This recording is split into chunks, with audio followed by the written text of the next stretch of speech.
皆さんこんにちは。南インド古典舞踊家バラタナティアムダンサーのエリナです。今日は台湾の台北のお家の話をしようと思うんですけれども、全然インド舞踊と違うトピックなんですけれども、今月の先月の末かな、お家の更新が契約のね更新が6月9日までだったんですね。でなんか1週間前ぐらいに更新のねいきなりこのうち大家さんがねこのうち売ろうと思ってるからって言われたんですね。なんかいろいろすごい問題があったんですね、このお家。その前のお家も問題があったんですけれども、台湾に引っ越してきた時にすごい何軒もお家見たんですね。でやっぱりなんか日本のお家と違うんですよね。何が違うかっていうと、なんかやっぱり台湾の人はあんまりバスタブを使わないんですね、浴槽なので。まず浴槽があるお家がないんですね。でなんか変なところに浴槽がなんかお風呂あったりとか、あとなんか日本人が来るからって言ってなんていうの、浴槽のなんかね浴槽だけ入ってた、なんか無理に入ってたりとかして、なんかすごい変なお家多かったんですね。なんか駐車場とかも半分だけなんか切り抜かれてシャッターがなんか車入ってるお家とかそれをなんか通りがけに見かけたんですけど、なんか不思議なすごいお家が多くって、でなんか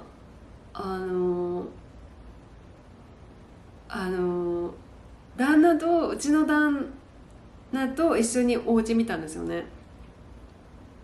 でインドにいた時にいたお家ってなんかチェンナイって海沿いにあるので、海の前ですごい、すごいちっちゃいコテージみたいな感じだったんですけど、なんか目の前が海ですごいなんか自然にあふれていいところだったんですね。なのでなんか私植物が好きなので、お花とかお庭があるのがいいなと思ってて、なんか台北がどういうところなのか行ったことがなかったので、全然あれがなかったんですよ。なんか全然土地勘がなかったんですよね。で駅もどこか分かんないし、でいろいろ見に行って、でも駅から近いところがいいよねって言って、ですごいなんか何軒も見たんですけれども、でやっぱり台北ってすごい都会なので1階だとすごい暗いんですよね。ビルに隣接してるから。で結局すごいいいお家見つかって、アパートその時何階だったかな、5階だったかな、5階の一番上の階で、なんか屋上、なんか台湾ルールで一番上の階の人は屋上使っていいよみたいな、自由にでなんか屋上あるからいいじゃんって言って、屋上も使っていいって言って、でその5階のお家に決めたんですね。で屋上をジャングルにしようと思って、なんかすごい頑張っていろんな植物を育てたんですね。屋上パラダイスみたいな感じで。そしたらすごいそのお家すごい気に入ってて、リビングもリビングにバルコニーがあって、私団地育ちなんですね、小さい頃から。なので団地って必ずなんかベランダがついてるじゃないですか。だからベランダがあるのが、なんかリビングにベランダがあるのが大好きなんですね。でそれでベランダでねすぐねドア開けたら植物見えるし、で目の前がなんかすごい大きいお家だったんですね。で視界もちょっといいし開けてるし、すごい南向きだったし、すごい良かったんですね。ですごい気に入ってたんですけれども、でもやっぱりなんかすごいいろいろ問題があったんですよね。台湾っての古いお家ってなんか今のお家は違うんですけれども、昔のお家ってなんかレンガで多分できてて、コンクリートじゃなくって、でなんか結構アリがいっぱい隙間に住んでるのか、なんかアリがいっぱい来たりとか、あとなんか水漏れ、日本みたいになんだっけ、断熱材みたいのが入ってないんで、台湾あったかいから、でも結構冬は寒いんですけど、断熱材みたいのが入ってないんで防音にならないから、すごい音が丸聞こえっていうかで、なんか多分日本なんかねつながってこう立ってたので、すごいうるさい、音がうるさいで、私全然気にしないで、なんか最初はインド舞踊の練習とかしたんですね5階で。そしたらなんか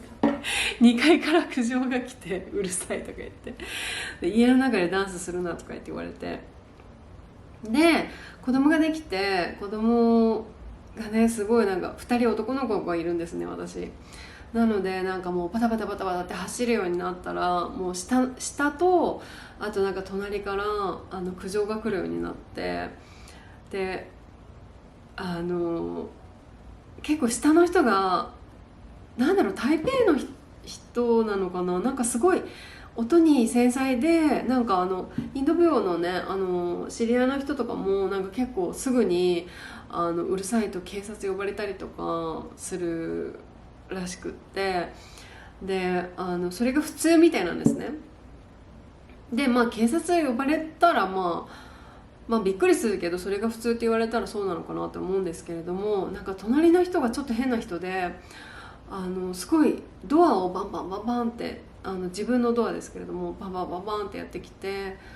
うるさいっていうのがすごい怒鳴ってるのがすごい続いたんですね。で台湾のお家って普通、まあ普通っていうかなんか一般的にはリビング、玄関のドア開けたらすぐにリビングなんですね。あんまりなんかそのなんていうのかな、靴脱いでみたいな玄関ホールみたいなのがなくって、でリビングでやっぱりねみんな過ごすじゃないですか、時間を。でその時にみんなですごい楽しく週末を過ごしてたら、なんかすごいバンバンバンバンって怒鳴られたので、これなんか子供の精神ね衛生上良くないなと思って、子供はその時すごい小さかったのでまあ分かんない感じだったんですけれども、私もすごくなんかストレスを感じて引っ越そうって思ってすぐ引っ越したんですね。で今のお家はすごいもうなんか早くそのお家出たかったからもうすぐ決めたんですね。でなのでまあでもすごいねバルコニーがあって、大きいバルコニーがあってすごいいいところだなって思ったんですけれども、最上階でなんていうのかな、屋上もなんかちょっと上に、部屋があって、なんていうの2階っていうのかな、7階なんですけども、7階と8階使えて、8階は部屋があって、その周りがバルコニーみたいな、素敵と思ったんですね、その時はでもなんか引っ越してみたら結構なんか不具合が多くって、前のお家でもあったなんか壁のガンみたいな、なんか結構すごいなんか豪雨、雨の時は結構なんか雨漏りしたりとか、壁からなんか水が染みてきて、なんか壁がふにゃふにゃになるみたいなのとかあったり、あとなんか多分古いビルだから水圧を高めるためになんか機械みたい、ポンプみたいのをね設置してあって、そのせいかなんかなんていうんだっけ、水道管が破裂みたいのしちゃって、で天井から雨漏りがすごいしたんですね。でなんかもう大変なことになって、ソファーとかもね水浸しになっちゃって、もうなんか結構1ヶ月間ぐらい、なんか今年の初めはもうなんか本当大変だったんですね。あとなんかそれがあってから、なんか中の水道管もなんかダメになったのか、すごいなんか壁の中に入ってるので、水道管がそれをなんか外に設置したりして、なんかパイプだらけになっちゃって、お風呂とかなんかなんか何これと思って、すごい大変だったんですね。でもなんか引っ越したいなと思って、あとなんかたまにねなんか急に水圧がなくなっちゃうことがあって、なんかキッチンとかね、特に食器とか洗うじゃないですか。食器とか洗う時になんかすごいなんか水がなんかね全然出ないというか、なんかちょろちょろみたいでしか出なくなっちゃって、もう何これと思って、なんか毎日すごいね、子供のね送り迎えとかなんかいろいろ学校のこととかで忙しいじゃないですか。自分のね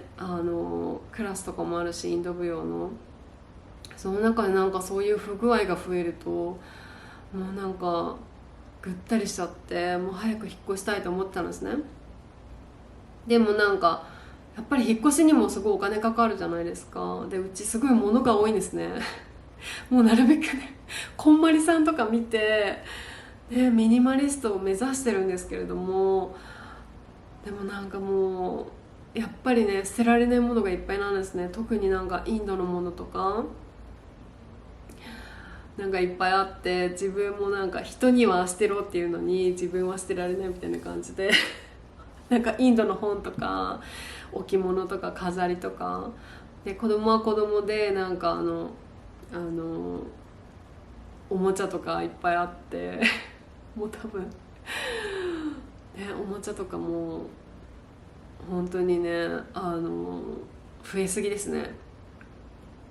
で前回の引っ越しは2年前だったんですね。でその時に本当に大変だったんですね。なのでその前は台湾に移ってきた時初めて住んだ家は何年住んだんだろう、もう多分78年ぐらい住んでたんですね。なのですっごい物が増えてたんですね。なので子供もねちっちゃかったので、もうなんかねいろいろね物いるじゃないですか。だから子供が小さい時って本当に大変ですよね。家の中ぐっちゃぐちゃでなんか物置とかにバーって物がいっぱいもう押し込んであってでもなんか引っ越しでもなんか頑張って片付けたんですね。でも今回はなんかまあ家広いんですけど、まあ前回よりはいいかなっていう感じで、まあ早く出ろって言われたんですけれども、もうすぐにもうそんなに出られないからって言って、でもすぐにもうお家見に行って、で決めて、でもうラッキーなことになんか前の同じ不動産のね人がいるんですけれども、その人がなんかいいお家探してきてくださって、紹介してくださったんですね。なのでいいお家見つかって、すごいねなんかね公園の前でいいところなんですね。でなんか下がなんか保育園みたいなところで、なんかちょっとうるさくしても大丈夫みたいな。でこのうちすごいバルコニーがあって、なんか山が見えてすごい綺麗だったんですね。だけどなんか去年の夏休みに帰ってきたら、なんか目の前にビルが建っちゃって、何これみたいな感じで、結局なんか視界も遮られちゃって、もうなんかそろそろ引っ越すかな来年はみたいなこと言ってたんですね。そしたらまあ結局家売るから引っ越してみたいに言われて、まあねなんかよかった結果オーライみたいな、よかったかなと思ってるんですけどね。でも本当になんかね日本ってもうなんかいろいろ最低なことは保証されてるじゃないですか。水圧とかもまあ古い家はそうでしょうけど、なんかかそんなにすっごいちょろちょろなみたいな水圧のこととかないし、ね、バスタブは絶対なんかあるし、大体のねお家は。でそんなに一応断熱材入ってんのかな、なんか昔のね木造のお家とかは入ってないかもしれないけど、なんか普通のねアパートとかマンションとかはそんなにね音うるさいっていうところもあるかもしれないけど、そんなに台湾ほどひどくないと思うんですよね。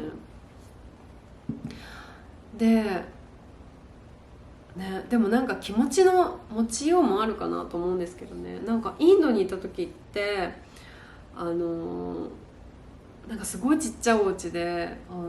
洗濯機とかもなかったんですね。で冷房もなかったんですね。でもなんかすごい幸せだったんですね。多分若かったと思うんですけど、でなんか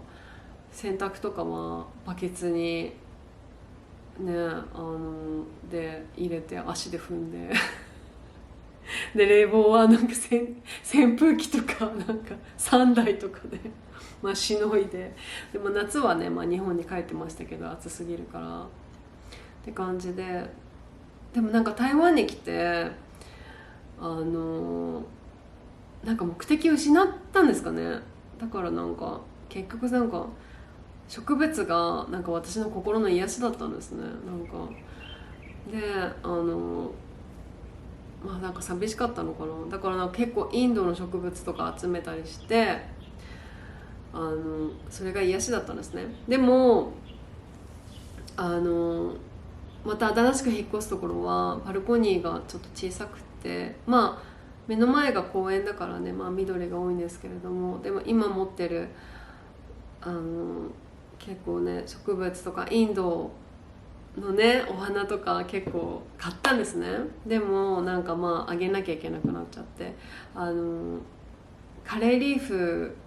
は2つ鉢がね2つあったんですけれども、1個ねインドの方に差し上げて、あとドラムスティック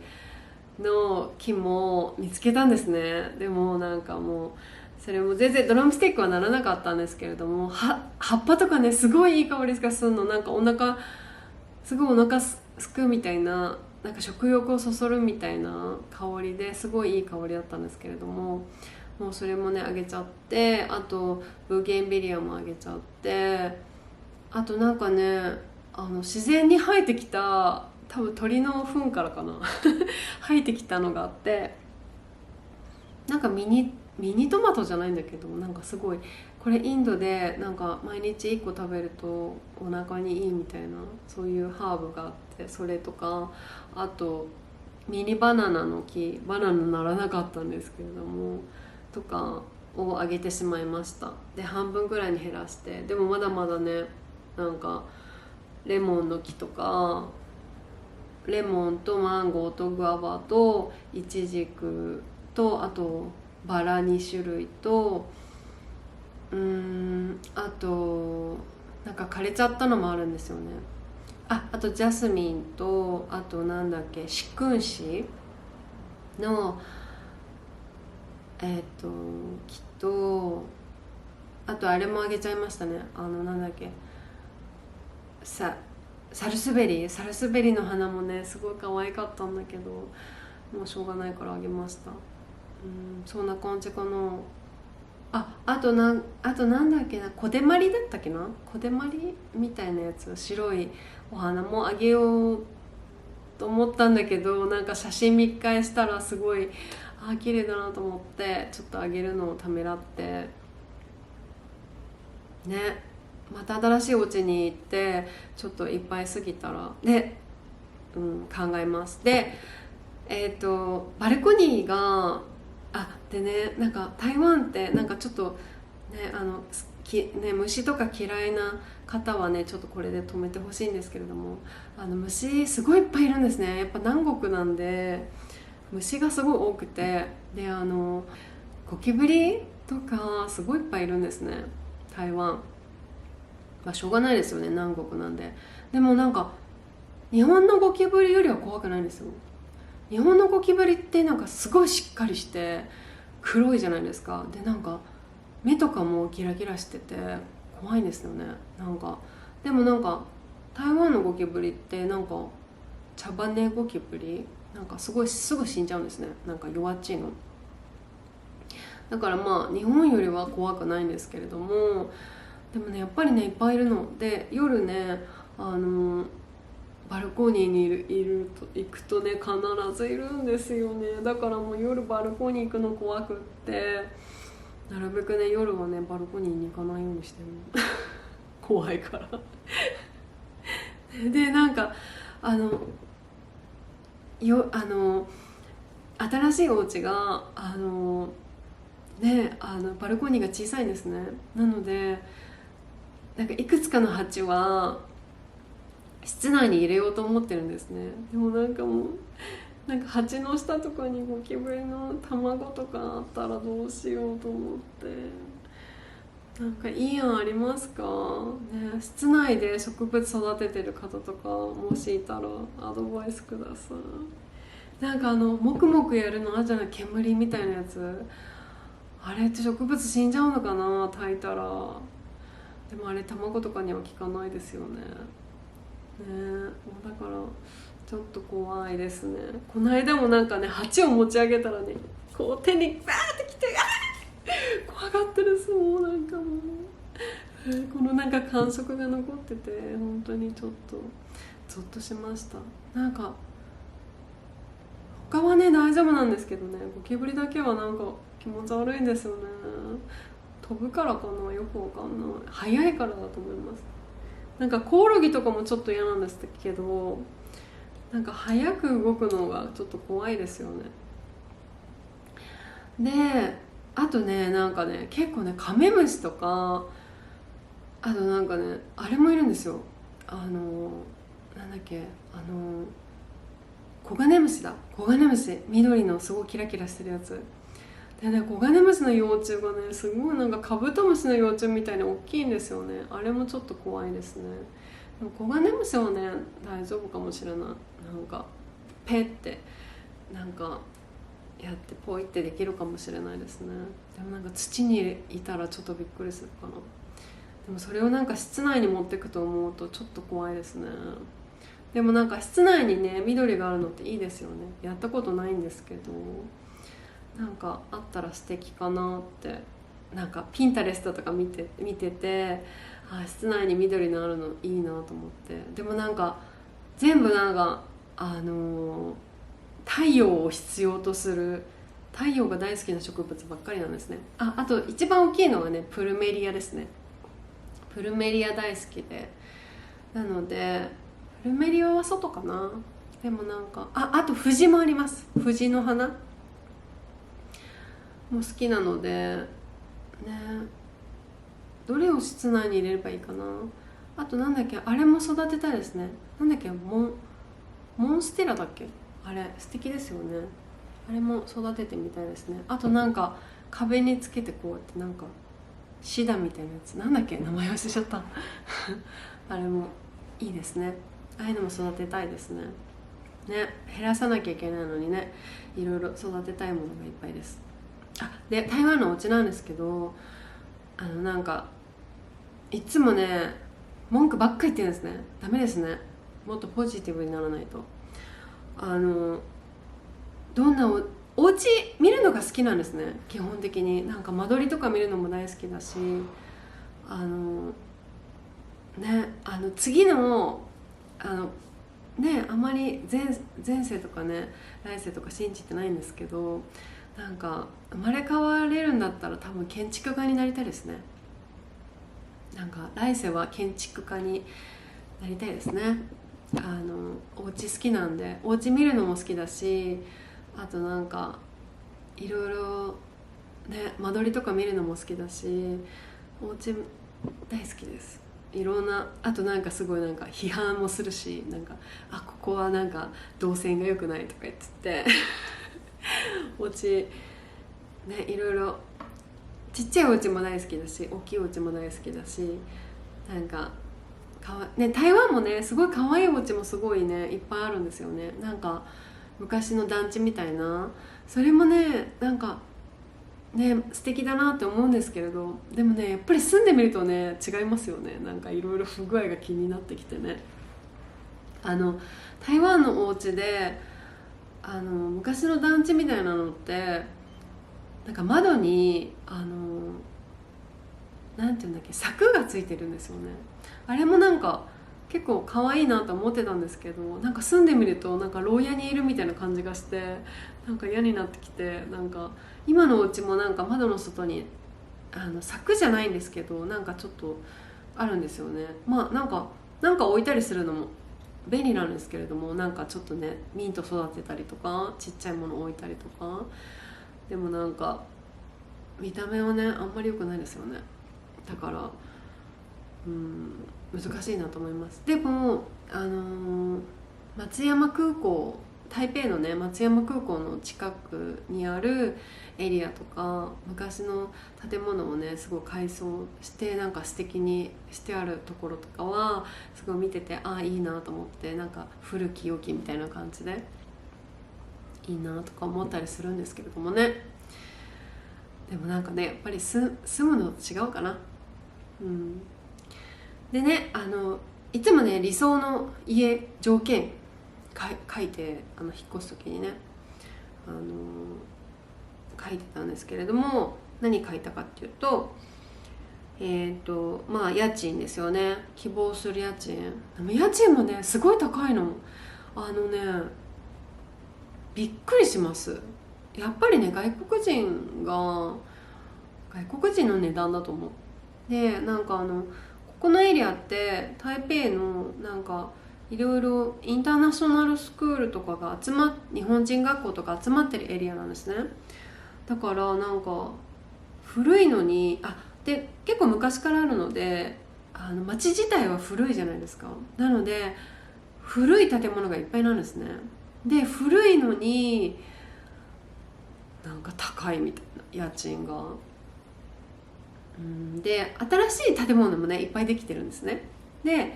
新しい建物はちょっとやっぱ狭くて高いんですね。管理費とかが高いですね。なのでやっぱり子供がいるとねちょっとね広めがいいなと思って、なんかであんまりすごいなんか新しいみたいなのがあんまり好きじゃないのかな、自分的にね。なんか好きじゃないのかもしれないですね。なんかやっぱり古いビルになんか趣を感じちゃうのかもしれないですね、個人的に。ででもねやっぱり壁のガンとかあると嫌になっちゃいますよね。毎日ねこうそういう不具合と戦ってたくないじゃないですか。なのでまあ家賃と管理費と駐車場、もうね駐車場もね今なんか駐車場が遠いところにあるんですね。なんか駐車場ケチってね遠いところにあるので、新しいところはなんか駐車場ね近くにあるのでよかったなみたいな。やっぱ子供がいるとね車が便利じゃないですか。で駐車場近いとねやっぱりいろいろねキャンプとかあとなんか遠いところ行ったりとか帰ってきてにとかねもうすぐに家に帰りたいじゃないですか。あと荷物の上げ下げとかね。なので私の条件としてねいいお家を探す。で家賃と管理費と駐車場があるところで学校の近くね、子供の学校の近くになっちゃいますよね。でまあ何部屋かっていうのと、あとそうリビングルームがバルコニーがあるとこが良かったんですね。ベランダがあって。でも新しいビルってなんか最近のやっぱりねなんか建蔽率っていうんですけどね、言うんでしたっけ、なんかね土地ギリギリにねいっぱいお部屋を広くしたいからかわかんないんですけど、なんかリビングルームにバルコニーがないんですよね。でね、前も言ったんですけど、なんか私団地育ちなんですね。昭和の団地育ちで、昭和の団地って必ずベランダついてるじゃないですか。だからベランダ大好きなんですね。ベランダでなんか野菜育てたりとかね、お布団干したりとか、まあね今はベランダでねお布団干したりとかできないところ多いですけれどもなのでリビングルームにバルコニーがついてるところで、やっぱりなんかあんまりね台湾の人気にしないんですけれども、私はやっぱりね南向きがいいなと思うんですよね。日本人は結構南向き気にしますよね。でもなんか台湾のお友達に聞いたら全然気にしたことない方角、それよりもなんか多分風水とかなんでしょうね。なんかトイレがどこにあるとか、ね、どの方角にあるとかそういう感じなのかな。でもなんか今住んでるお家北向きなんですね。でまあ眺めはいいんですけれども、やっぱりね暗いんですよ。なんかジメジメして、でバルコニーリビングがどっち向いてるのかな、西かな。でもなんか西日も差さないし、なんかやっぱりね暗いとそこの部屋にいなくなりますよね。過ごさなくなりますね。やっぱり結局考えると今ダイニングが東向きなのでそこにいますよね。なのでなんかもったいない。リビング結構広いんですけれども、なんか結局暗いからねそこで全然過ごさなくてもったいないですね。で新しいところは絶対南向きがいいと思って、リビングはね南向きのところを探して見つけたんですね。でバルコニーについてるからやったーと思って、でまあ駐車場があるところですね。でバスタブ、そうバスタブ、浴槽がないと日本人は生きていけないじゃないですかね。だからねまあなんかインドにいる時は浴槽なんてなかったんですけど、なんか目的意識ですかねね、インドにいるのお家考えてみたらなんか結構大変なお家だったんですけど、もう全然ハッピーでした。それで、バスタブないとね。で子供もお風呂入るの大好きなんですね。なのでお風呂にすごいね、お風呂でエンジョイする時間が大切なので、バスタブがあるところでディッシュウォッシャー、あれですね、なんていうんだっけ、なんだっけ、食器洗い機だっけ、食洗機だ、食洗機。でもね新しいところ食洗機ないんですよね。ここはなんか無理やりなんかスペースがあって無理やりつけたんですね。でもやっぱりね食洗機あるとないじゃ違いますね。食洗機もう欠かせないですね。もうなんかで子供ができた時からなんかすっごい手荒れがするようになったんですね。もうすっごいカサカサで、なんかイミグレーションとか通るじゃないですか。その時にこう指紋のやつとかもう絶対引っかかるんですね。もうシワシワカサカサすぎてもう指紋がないみたいな、ピって絶対もう出ないの、指紋がカサすぎて。だから食洗機どうするかちょっと課題ですね。でもなんかねパーフェクトなねお家ないじゃないですか。だから食洗機ないけどしょうがないと思って、なんか今ね卓上食洗機とかもあるからそれでもいいかなと思って、でエアコンディション、そうなんかね冷房ついてないお家あるんですよね。信じられますか？台湾こんなに暑いの。なんかねなんか普通の冷房、こういうなんかね冷房じゃなくて、なんか昔のこうなんかなんかちっちゃいあれエアクーラーなのかな、なんかちょっとうるさいんですよね。なんかエアクーラーみたいなのがついてるお家とかも結構あって、古いお家が多いのでね結構うるさいのでなんか嫌だなと思って、そういうところが。でもなんかね今これから移るお家は1個の部屋だけそのエアクーラーをなんか取り付けられないとか言っててなんですね。なのでねどうなのかな。そのお部屋はねゲストルームかな。でガーベージシステム、そうゴミ問題があって、台湾は日本みたいにゴミ収集の場所が決まってるみたいな感じじゃなくて、場所によるんですけれども、毎日夜6時とか7時とかに「テレレレレレレレ」とか言ってて、なんだっけエリーゼのためにだけ投げれてゴミ収集車が来るんですね。でみんなわらわらわらって寄ってきてゴミを出すんですね。なんか昔のなんか一軒家とか昔のね団地みたいなお家とかはそういう感じなの。なんかゴミ捨て場みたいのがなくって、でまあそれがあってか知らないですけど、まあカラスもいないですよね。だからまあみんないいことだって思ってる感じで、新しいマンションとかはゴミ捨て場があってそこにいつでも捨てれるみたいな、あと何曜日って決まってるところもありますけど、で新しいところは結構まあいつでも捨てていいみたいな感じで、ね、でもなんでね毎日ね夜7時とかに待ってるの大変じゃないですかね、ゴミのために。だからま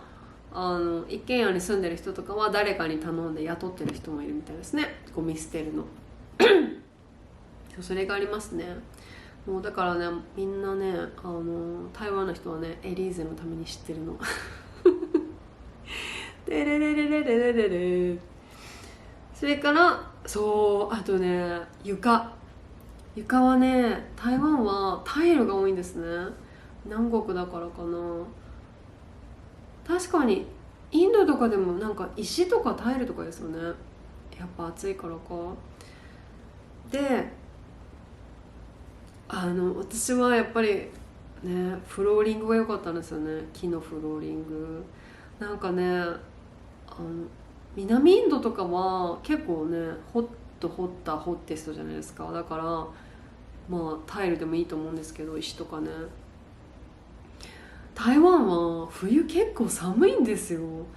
断熱材お家にないから湿ってるんですよね。冬が雨季みたいな感じ。いつも雨降ってるの。なんか台中と台南は違うみたいなんですけども、台湾台北はねすごい湿ってるのでね、寒い時に湿ってるってもうほんと最悪なんですよ。なんかね最悪なことばっかりってごめんなさいね。なんかだから底冷えするの。だからね私ね日本からホットカーペット持ってきたんですねなんか寒すぎて。なので前はね昔はねスリッパとか履かなかったんですね。全然平気だったの。でももうスリッパスリッパを絶対使ってますね今は。でフローリングだとまあなんとなくこう足がね床に触れた時に少し耐えるよりはいい、ヒヤッとしないからなんか喉がイガイガしてきたっていう感じです。だからフローリングで新しいところはなんかフローリングにしてくれるとか言ってて、なんか前はオフィスだったんですね。なんかオフィス仕様の電気だったのをなんか居住用住むようにしてくれるとか言ってて、でライト変えてフローリングにしてくれるって言って、でクローゼットもつけてくれるっていうからちょっと楽しみなんですね。嬉しいな。それでクローゼットのストレージ、そうそうクローゼット本当大切ですよね。なんかここに来たと前に来た時はクローゼットついてたんですね。で便利だったやっぱりクローゼットあると。でもなんかでここに来た時はなんかクローゼットがちょっとへんてこりんで、あるとことない部屋とあって、でマスターベッドルームがなんか L 字型になっててウォークインクローゼットみたいな。でもやっぱりね L 字型って使いにくくないですか？なんか使いにくいなと思って、やっぱりね普通にこう見えやすいのがいいですよね。カラカラ、こんなんでもいいけど、なんかこうパーってなってるのがいいですよね。なんかこうだと結局この L のこの奥が取れないみたいな、四角みたいになりますよね。この字型でも結局このね面倒くさくなるし、こう中入るのウォークインクローゼットあんまり良くないなと思いますね。私の個人の意見です。それからいろいろね贅沢言えないですけどね。で enough space で、これはまあできたらなんですけど、後の条件は enough space for kitchen storage。 なんかね、うちね、旦那がインド人じゃないですか。もうなんかやたらマサラがあるんですよね。もう嫌な顔したらダメですね。やたらマサラがあるんですよね。だからですごいいっぱい買ってくるんですね。なのでこうマサラ用のね、豆とかスパイスとかなんかそういうのを入れる場所、あと私のお茶台湾茶好きなんでね、お茶のなんかいろいろ入れるところとか、それくらいかな。なんかやっぱキッチンのパントリーみたいなのあったらね便利ですよね。まあ女性はね主婦の夢ですよね、パントリーあるのがね。一人暮らししてた時はそのパントリーなんて全然いらなかったのにね。家族が増えるとね。それからオープンキッチン。そう台湾はなんか多分、昔今もそうなのかな。なんかねキッチンが、まあ、リビングとこういやなんかね、別々なんですよね。今はね日本のお家とかってね子供料理しながらね子供見てられるようにみたいな感じじゃないですか。でもなんかね台湾はこうリビングとキッチンはここのスペースみたいな感じで分かれてるんですね。あとなんか多分中華料理だからなんか煙がいっちゃうのかな、それもあるのかもしれないですね。まあ新しいお家もキッチン別々なので、まあ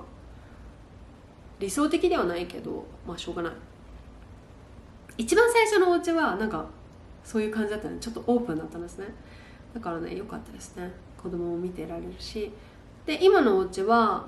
なんかダイニングの隣にキッチンあったから、ちょっと狭いですけどまあいいかな。パントリーもちょっと遠いけどあったんで、新しいお家どうなるかな、ちょっと考えもんですね。でちょっと新しいお家はキッチンが古いのでちょっと使い勝手が悪そ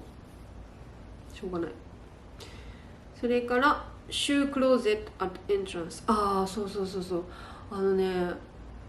前もねさっきも言ったんですけどね、まあでもお家によりますけどね、今のお家と違うかもしれない。なんか今新しくできてるお家ってなんかすごいモダンだからあれなんですけど、なんかまあ昔のお家は本当にただいまってこうやってね開けるとリビングみたいな感じなんですね。なので最初のお家は本当にこう開けるとリビングだったんで靴を置く場所がなかったんですね。で玄関のその廊下みたいなパブリックスペースのね廊下みたいなのとかに靴のちょっとね靴を履くための椅子みたいなのあるじゃないですか、こうベンチみたいなのに靴入れてたらめっちゃ怒られて、他の、ね、人は置いてるのになんか隣の人は嫌みたいで、だからねそこ困ったんですよね。でもなんか玄関のエントランスってすっごい大事な役割じゃないですか、ね、だって靴置いたりとかレインコートかけたりとか、あとなんか子供がいたらね子供のちっちゃいなんていうの自転車とか入れたりとか、まあ、自転車置き場あったらいいですけど、なんかすごいいろんな役割あるじゃないですか。あとなんか電動自転車の充電のところとかね、だからエントランスってすごい大事な役割じゃない。あとヘルメット置いたりとか、だからねエントランスホールあるのってすごい大事だなと思いますよね。でこのお家はちょっとまあちっちゃいスペースがあるんですね。で新しいお家も少しだけあるのでまあ良かったかなみたいな感じ、で次Big closet in master bedroom。だからクローゼット大きいの作ってくれるといいなって感じですね。じゃないとクローゼット買わなきゃいけないから、なんか基本的にはなんか家具付きの場所と家具付きじゃない場所があるんですね。まあそのお家によりきりなんですけれども、で新しいお家は家具は全然なんか古いのはあんのかな、でもなんか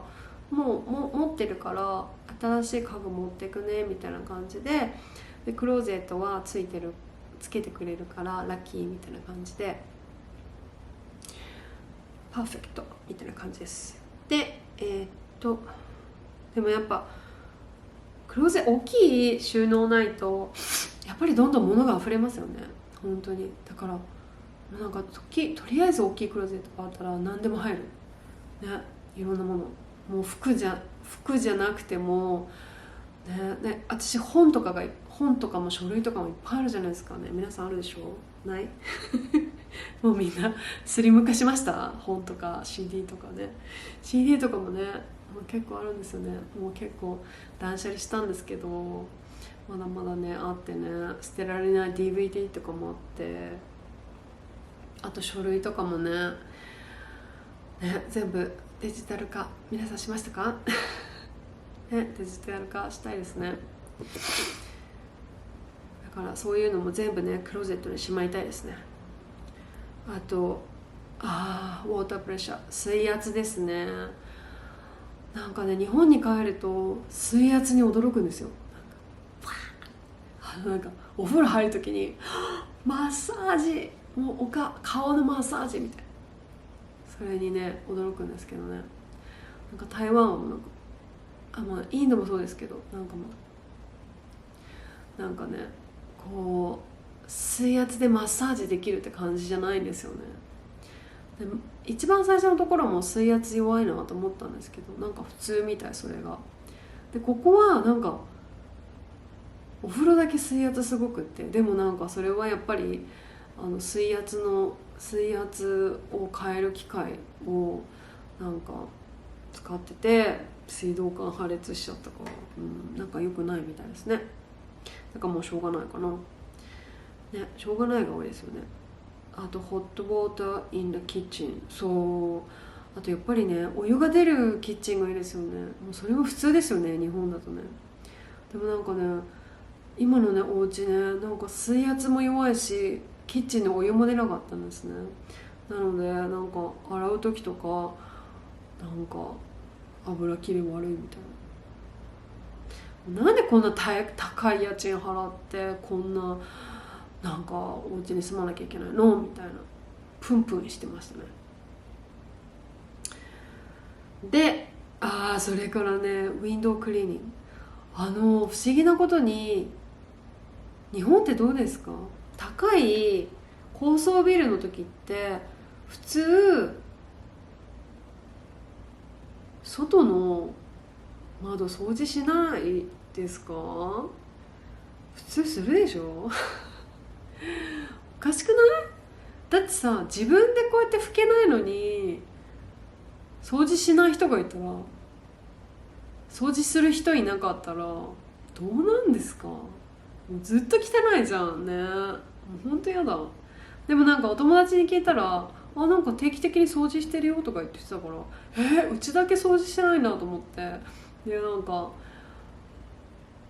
だから私リビングにバルコニーあるの好きなんですよ。掃除できるじゃんそうだからでだからでね結構高いビルなのに外こうやってね外から掃除してくれる人いないと自分で掃除するのすっごい危ないじゃないですか。だから私あれ買ったんですよ。知ってます？磁石でこうやってつけて窓掃除するやつ。だってこうやって身乗り出してやったら落ちちゃったらすごい危ないじゃん。なのでそれ聞くの忘れちゃった。いるのかな、掃除する人。忘れちゃった、聞くの。でもねそこは2階だから落ちても大丈夫かなそんなことないですけどねでもなんか掃除できそうな感じがする、自分で。そこは安全に、だから大丈夫。身の危険は感じなかったです。今のところとかなんか出窓になってて、でなんか出窓なのになんかこうやって開く窓があったんですね。危ないとか子供がねすぐ落ちちゃいそうな感じだったんですね。なのでこう柵を取り付けてね、なんか安全対策したんですけれども、なんか本当危険がいっぱいですね。でなんか普通そうそうそう、で普通びっくりした、なんか今おもちゃが音鳴ってなんか違う、なんか何かと思いました。普通窓をこうやって開ける時って高層だったらなんかある程度ちょっとしか開けられないみたいなロックあるじゃないですか。なんていうのあれ、こう隙間をなんか調節できるみたいなやつ、こうやってバーって開かないやつだけど、こっちのやつってそれがないからバーって開いちゃうの。そうするとうわって、ね、落ちちゃうじゃん。危ないですよね。でなんか日本でホームセンターでそういうの買おうと思ったんですけど、なんか結局見つからなかったです。なんかねチェーンとか、なんかチェーンもいまいちだなと思ってつけるの。それからAC クリーム、そうそう、皆さんどうしてますか？冷房のエアコンの掃除定期的に行ってます？なんかねやっぱりね湿気が多くて暑いじゃないですか。だからもうねエアコンがすっごいカビカビなんですよね。なのでなんかこうスプレーで掃除するの知ってます？買ってやってるんですけれども、やっぱりね掃除してほしいですよね、業者に。でもまあ高いと思いますけど、でここの家とかなんかもうやっぱりなんかあれがいいですよね。大きいビルはあれがついててほしい。全館空調みたいな。あれでもあれは空気悪いのかな、よくわかんない。でもここのお家って何個冷房あるかっていうと、12347